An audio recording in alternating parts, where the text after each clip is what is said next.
నీతిపరులైన రావుల అవినీతి బీఆర్ఎస్ పార్టీలో చేరడం సంకేతమని, ఎవరు ఏకమైన ప్రజలకు మేలు చేసేది కాంగ్రెస్ పార్టీనేనని వనపర్తి జిల్లా కాంగ్రెస్ పార్టీ అధ్యక్షుడు రాజేంద్ర ప్రసాద్ అన్నారు. వనపర్తి జిల్లా కాంగ్రెస్ పార్టీ కార్యాలయంలో ఆయన విలేకరుల సమావేశంలో మాట్లాడుతూ, వనపర్తి జిల్లాలో ఈ మధ్య కాలంలో నుంచి జరుగుతున్న రాజకీయాలను చూస్తే బాధేస్తుందన్నారు. వనపర్తి ప్రాంత రాజకీయ నాయకులలో నీతిపరుడుగా పేరుగాంచిన మాజీ ఎమ్మెల్యే, రాజ్యసభ సభ్యులు రావుల చంద్రశేఖర్ రెడ్డి ఈ మధ్యకాలంలో ఒక అవినీతి పార్టీలో చేరడం ప్రజలకు ఏ విధంగా మంచి జరుగుతుందో అర్థం కావడం లేదని ఈ సందర్భంగా ఆయన అన్నారు. ఎవరికి చెంత చేరినా చివరకు ప్రజలకు మేలు చేసేది కాంగ్రెస్ పార్టీ అన్నారు.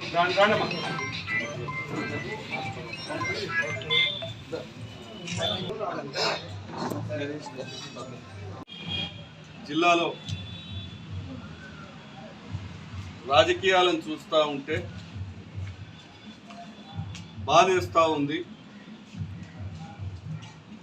నీతిపరులు అనుకున్నటువంటి నాయకులు కూడా అవినీతి ప్రభుత్వ కడుపులో చేరడం ప్రజలకు ఎట్లా మేలు జరుగుతూ ఉందో అర్థం కావట్లేదని ఈ సందర్భం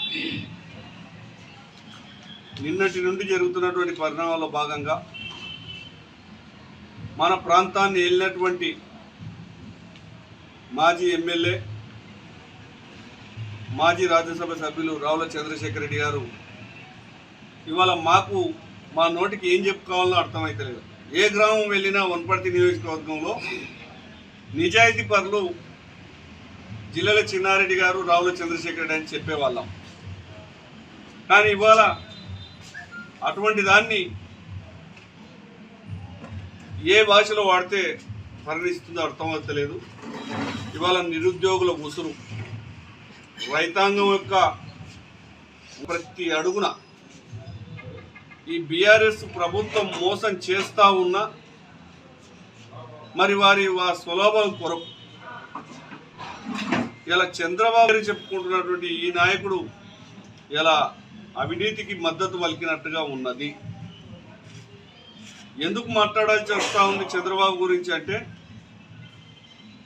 గత 2 ఎన్నికల్లో గతంలో కాంగ్రెస్ పార్టీ పొత్తు అయినప్పుడు కూడా పొత్తును సక్రమమైన పద్ధతిలో పని చేయాల్సింది పోయి ఆ రోజు నుంచి కూడా టీఆర్ఎస్ బీఆర్ఎస్తో కుమ్మక్కైనటువంటి నాయకుడు ఈరోజు అవినీతి నాయకుల పక్షాన చేరినటువంటి వీరు కూడా ఆ విధమైనటువంటి ముద్ర వేసుకున్నారని మాత్రం ఖచ్చితంగా ఈ సందర్భంగా జిల్లా పార్టీ అధ్యక్షునిగా మీ దృష్టికి తెస్తా ఉన్నాం. ఈరోజు ప్రజలు నిశితంగా గమనిస్తూ ఉన్నారు. ఎవరు ఎంతమంది ఏకమైనా ప్రజలకు మేలు చేసేది కాంగ్రెస్ పార్టీ ఒక్కటే. కాంగ్రెస్ పార్టీలో క్రమశిక్షణ గల నాయకులే వారి స్వతహా సంపాదనకు ఏ రోజు చూడరు అనేది ప్రజల్లో చర్చ జరుగుతూ ఉంది. కానీ కొంతమంది పార్టీలోకి రామని ఆహ్వానిస్తూ ఉన్నాం. ఖచ్చితంగా ప్రజలకు మేలు జరగాలన్నా, మీకు గౌరవం పెరగాలన్నా కాంగ్రెస్ పార్టీ ఒక్కటే మార్గమని ఈ సందర్భంగా మీ దృష్టికి తెస్తూ ఉన్నాం. ఈ మధ్యకాలంలో ఒక 2-3 ఎలక్షన్ కేసులు అయినాయి. దాంట్లో అక్రమంగా టెండర్లు పిలవడం ఒకటి మొదలు పెడితే, ఇప్పటికే బీఆర్ఎస్ వాళ్ళు మేము గెలుస్తాం అని చెప్తాం. ఎట్లా గెలుస్తారు, ప్రజలు ఇంత వ్యతిరేకత ఉందని అనుకుంటే ఓటుకు 10,000 ఇచ్చి అయినా గెలుస్తామంటా ఉన్నారు. ఓటుకు ఎంత మద్యానికైనా తాపనిక సిద్ధంగా అంటున్నారు. మాకు వస్తున్న సమాచారం ప్రకారం ఇప్పటికే బీఆర్ఎస్ నాయకులు అన్ని మండలాల్లో, గ్రామాల్లో మందు చేర్చినారు, పైసలు చేర్చినారు. ప్రజలారా మిమ్మల్ని తీసుకోవద్దని మేము అనం. తీసుకోండి బాధ్యత. ఆ పైసలన్నీ కూడా మన సొమ్మే, మనం కట్టిన పన్ను సొమ్మే, మనల్ని ముంచిన సొమ్మే అని సందర్భంగా మిమ్మల్ని అందరినీ విజ్ఞప్తి చేస్తాం. కూడా తెలంగాణ వచ్చిన తర్వాత వాళ్ళందరూ కూడా ఇళ్ళల్లో సంతోషం కలిగిస్తా అని చెప్పి అనేక వాగ్దానాలు చేసి వచ్చినటువంటి కేసీఆర్ తెలంగాణ వచ్చినాక 1,200 మంది విద్యార్థులు ప్రాణత్యాగం వచ్చిన తెలంగాణకు సోనియా గాంధీ గారు ఇచ్చినటువంటి తెలంగాణ రాష్ట్రంలో ఈరోజు ఎన్ని లక్షల కోట్ల రూపాయల అవినీతి జరుగుతుందో ఒకసారి ప్రజలందరూ గమనించాలి. రాష్ట్రంలో అనేక మంది కూడా నాకు ఇచ్చిన విభాగానికి సంబంధించి కూడా నల్లగొండ, కరీంనగర్, ఆదిలాబాద్, నిజామాబాద్, నల్లగొండ ప్రాంతము, ఖమ్మం ప్రాంతంలో ఏడు ఉమ్మడి జిల్లాల్లో కూడా ఈ వృత్తిపై ఆధారపడినటువంటి వ్యక్తులు చాలామంది ఉన్నారు. ప్రతిరోజు కూడా చెట్టుపై నుండి కింద పడి అనేక మంది కూడా ప్రాణాలు విడుస్తున్నటువంటి సందర్భం ఉంది.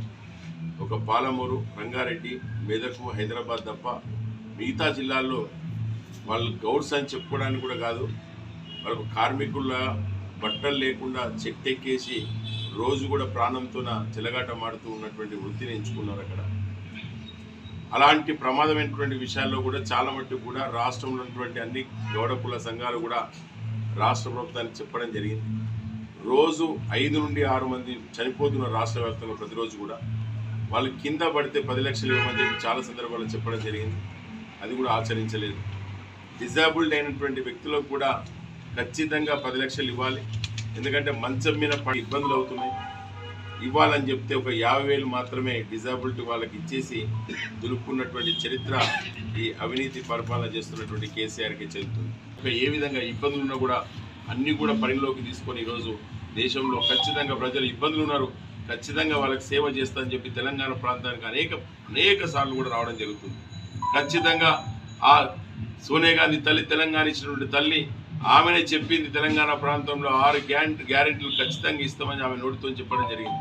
రైతు డిక్లరేషన్ చేయడం జరిగింది. తర్వాత దళిత గిరిజన డిక్లరేషన్ చేయడం జరిగింది.